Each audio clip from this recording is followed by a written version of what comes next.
Escuta. A história da África é muito maior do que aquilo que foi ensinado por anos.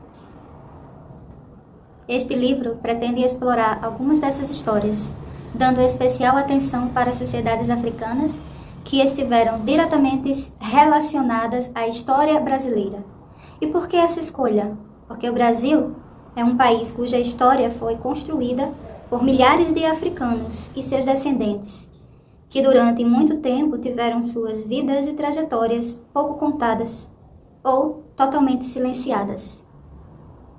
Porque conhecer um pouco melhor o continente africano é uma forma de entendermos melhor o mundo e a nós mesmos. O livro História da África e do Brasil, Afrodescendente,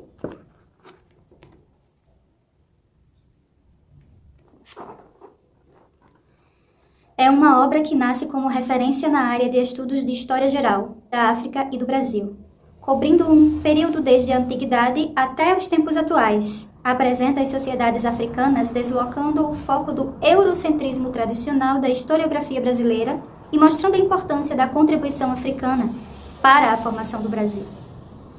Combinando o rigor acadêmico com um texto simples e acessível, o livro oferece também sugestões de atividades, leituras, filmes e locais para pesquisa do tema. Sobre a escritora maravilhosa, historiadora. Inaê Lopes dos Santos nasceu em São Paulo em 1982.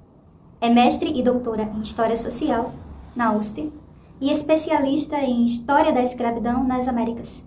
Também trabalha com o ensino de História da África, das relações étnico-raciais do Brasil. Temas de outros livros seu. Certo? Vou ler aqui mais um pedacinho. É um livro de história, Mari. Que coisa, você sai de literatura. Feminismo, literatura, já agora vai para o livro de história? Sim. Uhum. Que nem minha cabeça. Você quer que nem minha cabeça, assim, ó, borbulhando. Brrr. Vocês verem como é a minha cabeça. Ai. Sim, aí olha só o sumário como é maravilhoso. Se liga. O primeiro capítulo. Nossa. Sociedades africanas entre o ano 4000 antes de Cristo e o século V da Idade Antiga. Aí vai ter dentro desse capítulo aí Egito Antigo, Núbia, Axum, Cartago e o surgimento das comunidades tradicionais africanas. Aí o segundo capítulo, né? Sociedades africanas entre os séculos V e XV, a Idade Média. Aí tem Gana, Mali, Songhai, os povos da Guiné, África Oriental, o reino de Monomotapa, sociedades do litoral índico, a África Centro-Ocidental. É muita coisa. Aí o terceiro capítulo, sociedades africanas entre os séculos XV e XVIII, a Idade Moderna, né? Aí tem escravidão na África, praticada por povos africanos, a escravidão islâmica, os europeus e a escravização de africanos, a travessia da Calunga Grande, sociedades africanas no tráfico transatlântico, formas da resistência à escravidão no continente africano. Aí tem o capítulo 4, né? É bom demais, muita coisa. Capítulo 4, né? A afrodescendência do Brasil. Aí, do século XVI ao XIX, né? Aí tem o trabalho escravo no Brasil. Quem eram os africanos escravizados no Brasil? A chegada ao Brasil, o mundo do trabalho, a escravidão além do trabalho, a resistência e a abolição. Aí o capítulo 5. Aí tem um Afro-Brasil de 1888 aos dias atuais. É massa. Aí tem o negro na luta por igualdade no Brasil republicano. Aí tem ações negras, importantes personalidades negras na história do Brasil republicano. Aí tem os africanos, seus descendentes e a cultura brasileira. Aí o capítulo 6, né? Breve história da África recente. Aí tem introdução, o continente africano e as mudanças, a era das revoluções. Os europeus adentram a África, o estopim causado por Leopoldo II e a partilha da África. Nossa, que é a desgraça. Movimentos da resistência da África nos primeiros anos de colonização. A colonização da África. Movimentos de independência e a liberdade. Desafios do pós-independência. Aí tem o 7º capítulo, que são atividades, recursos, dicas de como dar aula sobre esses assuntos, recursos de internet, filmes, documentários, questões étnicos raciais do Brasil. E o último capítulo, que são referências das ilustrações e dos textos, alguns textos que ela colocou aqui para disponibilizar para a gente. E aí, eu vou ler só mais um trechinho aqui de uma coisa e finalizo o vídeo, tá? Eu achei lindo.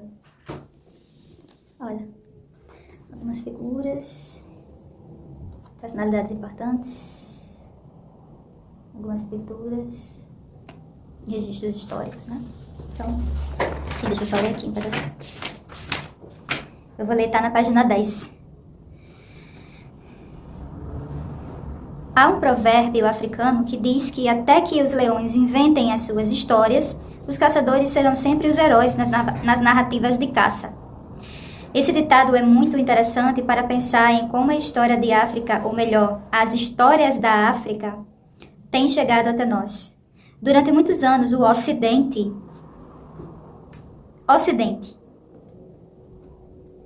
lerei, Ocidente. No pensamento eurocêntrico, o Ocidente é um mundo civilizado, entre aspas, desenvolvido, entre aspas, superior, entre aspas, formado basicamente pela Europa Ocidental e pelos Estados Unidos. Tá? Só para deixar os pingos nos is. Aí, voltando. Durante muitos anos, o Ocidente difundiu que a África era um continente desprovido de história, pois seus povos não haviam desenvolvido a escrita, nem formas sofisticadas de organização social. Mas essa crença, muito bem dito, crença, conta muito mais sobre o profundo desconhecimento que os europeus tinham da África do que sobre as histórias desse continente. A história africana é muito maior do que aquilo que foi ensinado por muitos anos, além do aparecimento da humanidade que aconteceu com o surgimento do Homo sapiens. A África também foi palco da formação de estados complexos, intervenções e descobertas importantes, relações humanas que impactaram não só as sociedades africanas, mas também outras partes do globo em diferentes épocas. A pluralidade e a complexidade das histórias do continente africano são tamanhas que, obviamente, não caberiam em um só livro. Sendo assim, um dos objetivos desse livro é explorar algumas dessas histórias, partindo de uma perspectiva cronológica do tempo que permita compreender como diferentes povos africanos se organizaram e como eles interagiram com outras sociedades africanas e com povos de outros continentes. Embora o livro esteja organizado a partir de uma perspectiva cronológica eurocêntrica, cujos marcos pouco se relacionam com a história do continente africano, ele permite repensar criticamente tal cronologia na medida em que coloca processos vividos por sociedades africanas dentro dessa mesma divisão temporal já tão difundida pelos europeus, né? E também pelos bajuladores da Europa, não podemos esquecer. Dessa forma, se cumpre o segundo objetivo desse trabalho, possibilitar que o leitor possa compreender como diversas histórias africanas se desenvolveram simultaneamente a processos históricos experimentados em outras partes do globo, sobretudo na Europa.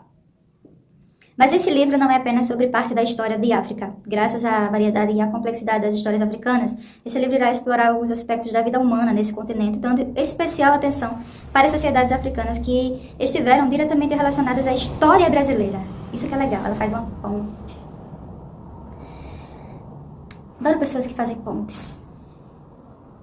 E por que essa escolha? Eu gosto disso nela, ela faz perguntas e ela mesma responde.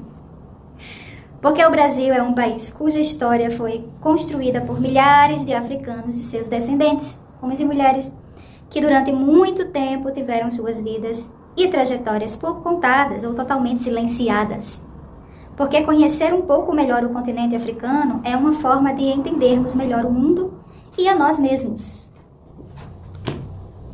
Se liga na dica, tá? não irão se arrepender. Um cheiro e até a próxima. Tchau!